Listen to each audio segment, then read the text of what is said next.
USD channel வாயிலாக உங்கள் அனைவருக்கும் என்னுடைய புத்தாண்டு வாழ்த்துதல் மற்றும் காலை வணக்கம் மற்றும் என்னுடைய சார்பாக யூஎஸ்டி சேனல் சார்பாக உங்களுக்கு அன்புடன் வாழ்த்துதலை தெரிவித்துக் கொள்கிறேன். இன்று நாம் பார்க்கக்கூடியதான தலைப்பு ஆன்மீக சேவை மற்றும் அரசியல் சேவை. சில காரியங்களை மட்டும் நான் சொல்ல விரும்புகிறேன். ஆன்மீகம் என்பது ஆன்மாவை பற்றியதான ஒரு வெளிப்பாடு. அரசியல் என்பது அரசாங்கத்தை பற்றி இருக்கக்கூடியதான சில வெளிப்பாடு. அந்த வெளிப்பாடு மக்களிடத்தில் இருந்து எப்படி வெளிப்படுகின்றது என்பதை பற்றித்தான் நாம் பார்ப்போம். பொதுவாக சேவை என்று சொல்லப்படுவது தொண்டு என்று சொல்லுவோம்.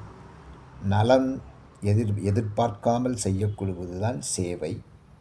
அதைப்போல ஆன்மீகத்தில் நாம் இந்த மானிடனாய் பிறந்த நாம் ஒவ்வொருவரும் நாம் இறைவனுக்காக ஏதேனும் சில காரியங்களை ஒன்று செய்ய வேண்டும்.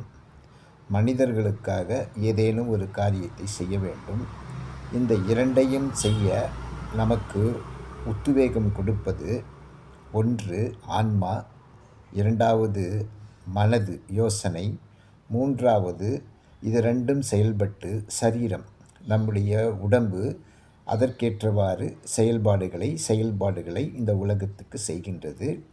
ஆகவே இறைவன் முதலாவதாக மனிதனை படைத்து அந்த மனிதனுக்குள்ளாக அவருடைய ஜீவனை கொடுத்து அந்த ஜீவன் நம்முடைய மனிதனுக்குள்ளாக படைக்கப்பட்ட ஆன்மாவுக்குள் கொடுத்து அந்த ஆன்மாவின் மூலமாக உயிரை கொடுத்து அந்த உயிரின் மூலமாக இந்த உடம்பு முழுவதும் செயல்பாடுகளை கொடுத்து அந்த செயல்பாடுகள் மூலமாக நாம் யோசிக்கவும் அதே நேரத்தில் நாம் மற்றவர்களுக்கு நன்மை செய்யக்கூடிய ஒரு உணர்வுகளை கொடுக்கவும் ஆன்மாவில் கொடுக்கவும் அதை இரண்டையும் செயல்படுத்துவதற்கு உடம்பை கொடுத்து நாம் மற்றவர்களுக்கு சேவை செய்யவும் இறைவன் படைத்திருக்கிறார் என்பது என்னுடைய பொதுவான கருத்து.